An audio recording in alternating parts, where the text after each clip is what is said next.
This story is called Cheating. Flight attendant wants an open relationship. I have never been to a forum. I am 48 years old and my wife is 44 and we have been married for 15 years. We had a good relationship, at least I thought we did. But it has been almost 2 years since we have had any real intimacy. My wife had some childhood trauma way back when. I won't say what it was, but it's affected her for a good portion of her life. But with therapy, she has been able to overcome most of it. One of the reasons we didn't have any kids was why she was going to therapy. She was on quite a bit of medication. Some of this medication has some serious side effects, but she really didn't have many setbacks from the medication before my wife became a flight attendant. She was helping her father run a gas station. They had a falling out because she wanted more money. Her becoming a flight attendant came out of nowhere. She had lunch with a friend of hers who was a flight attendant and told her how lucrative the position can be. She told my wife that when she became a flight attendant, they started her out at $35,000 per year. But she told my wife the downside to being a flight attendant: it's hard to maintain a relationship. In most cases. After that meeting, my wife and I talked about it, since my wife had the necessary educational requirements. And I think the airlines required some additional schooling and training. She applied at 4 different airlines: Delta, United Airlines, Frontier Airlines and Southwest Airlines. Delta was the only one that hired her. At first I was happy for her.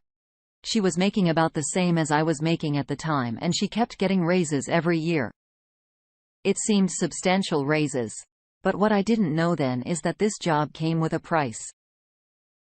My wife was gone a lot.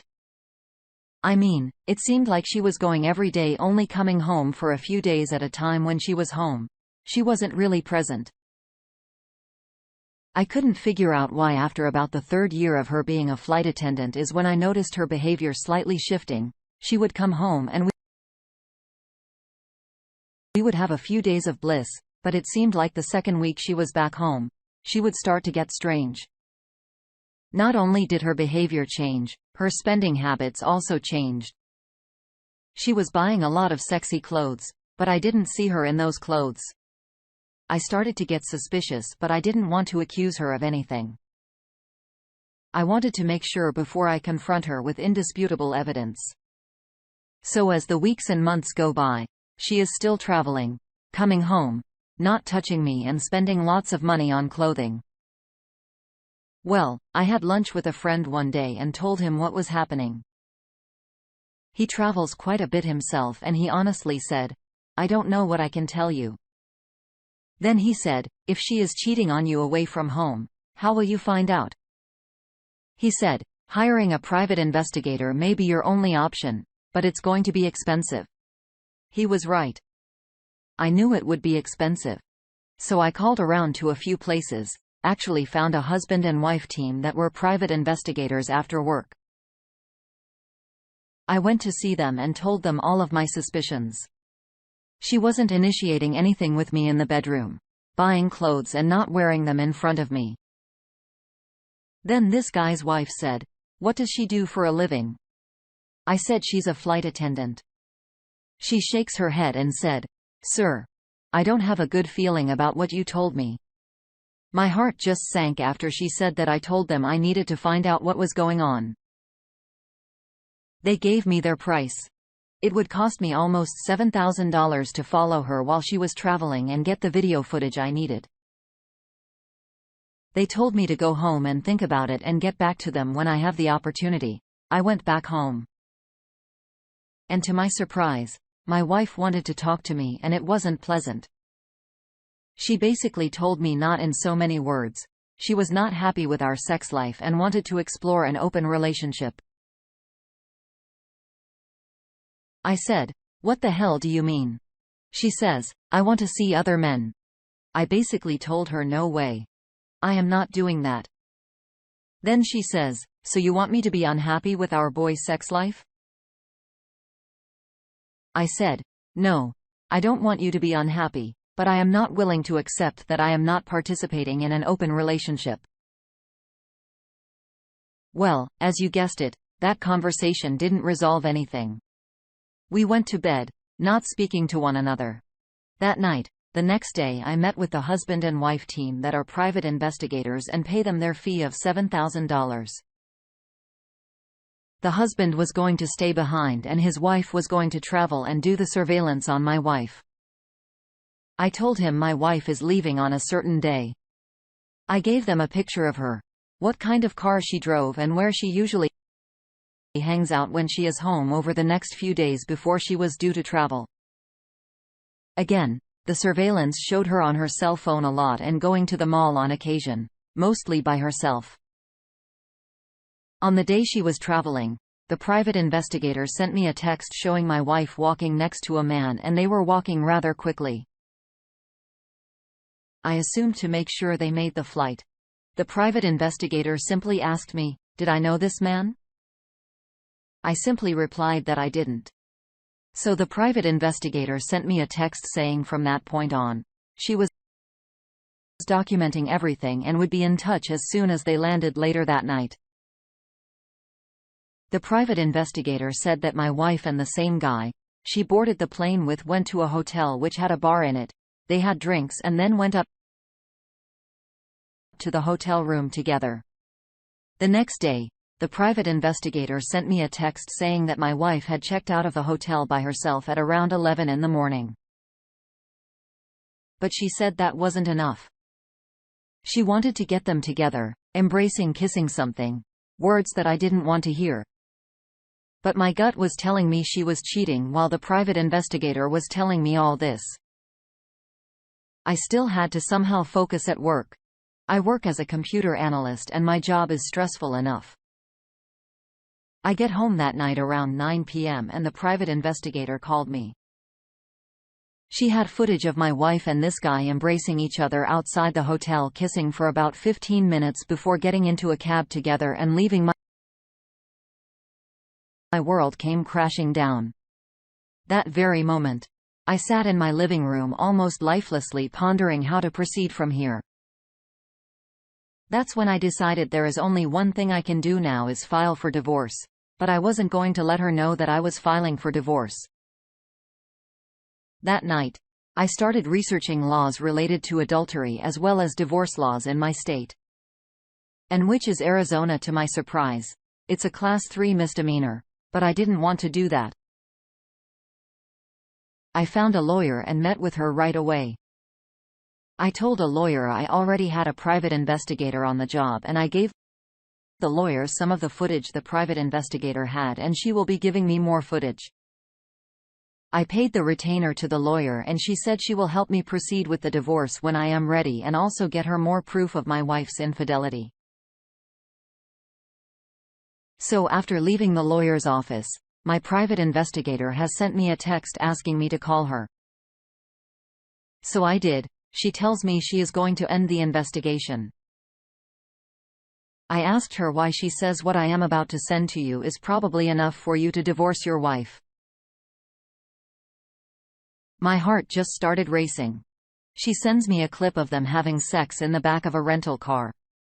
And she says if you want more footage, she can, but reiterated that she really didn't need to go any further. And I agreed. But after she said that, she told me she was going to find out who this guy was and get information on him as well.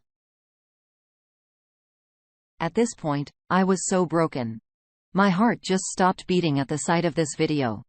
My wife was soon to come back in 4 days. So I had to start planning on what I needed to do as soon as possible. One of the first things I did was remove her from all of my credit cards. She hardly used them, but just a precaution. I removed her second. She was the beneficiary on my insurance policy, moved her from being a beneficiary and made my mom the beneficiary temporarily to my credit. We never commingled funds, meaning we always had separate bank accounts. So I didn't need to do anything there since we both owned the house. I knew I couldn't just kick her out. So I asked my lawyer, what should I do in this situation? She said the house is community property and will be split between both parties. Once my lawyer told me that I started looking for another place to stay and found a place that was close to my mom's house. Fast forward a day. I get a call from my private investigator. She tells me that my wife's AP is married, owns a used car dealership and has 2 kids and has another business with someone else. She told me she sent a packet to me with all of his information and his address. So that day I had my lawyer file for divorce on the grounds of adultery and I started packing my things. My soon-to-be ex-wife was due to come back in 2 days. The next step was to get this packet to this guy's wife and get it to her before he returns. I got off work that evening and went to her house and knocked on the door. She answered through her Ring doorbell asking who I was and what I wanted. I just came out and said, "Ma'am, I think your husband is having an affair with my wife and I have proof." Needless to say, her door opened with lightning speed. When I saw her, I just handed her the packet and walked away. The next day, my wife was scheduled to come home. So that morning, I took off work to move some of my things to storage just to be out of the house until my apartment was ready. I had to stay with my mom for a few weeks until then. The next step was to get home with the second packet before my wife did and leave it on the dining room table for her to see. I was pretty much moved out by then. I eventually got home before my wife did and left the packet on the table. By the time 7 p.m. rolled around, I had over 200 calls on my phone and double that amount in text messages. She called me and sent me text messages up until midnight. I didn't answer her calls or respond to her text messages. I was mad and done at the same time. A few days later, my wife was served with divorce papers and I did not hear from her when she did get them. Fast forward a week. And my attorney calls me and says my soon-to-be ex-wife isn't asking for anything too crazy in the divorce. No alimony. She just wants 1 car and her half of the equity in the house at the divorce hearing. It was quick and painless. We agreed to split the equity in the home. I agreed to give her one of the cars we owned and we agreed to split some of the belongings in the house. About 4 months after the divorce, I learned that my ex-wife's AP was arrested on federal fraud charges. Apparently he was fraudulently obtaining government contracts with his business partner. And I also learned that my ex-wife never stopped seeing her AP even when she was blowing up my phone that night and professing her love for me. 2 months later, we sold the house and split the equity we had in the house. When I was at the closing, she was trying to talk to me. I simply told her we don't have anything to discuss outside of the sale of the house. After that, I never heard from or saw her again. Last I heard, she was still a flight attendant and she may have been involved in her PS fraud case. When I got this story, I was told to leave the names out for privacy reasons. In my opinion,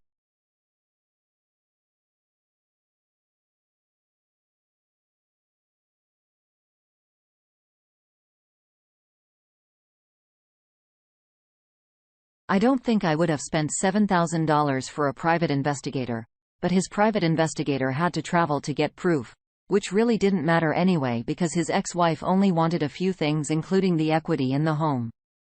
I imagine he recouped that $7,000 he spent from the sale of the house. I don't think he was in this case, in my personal opinion, I think he handled the situation the best way he thought he should have handled it.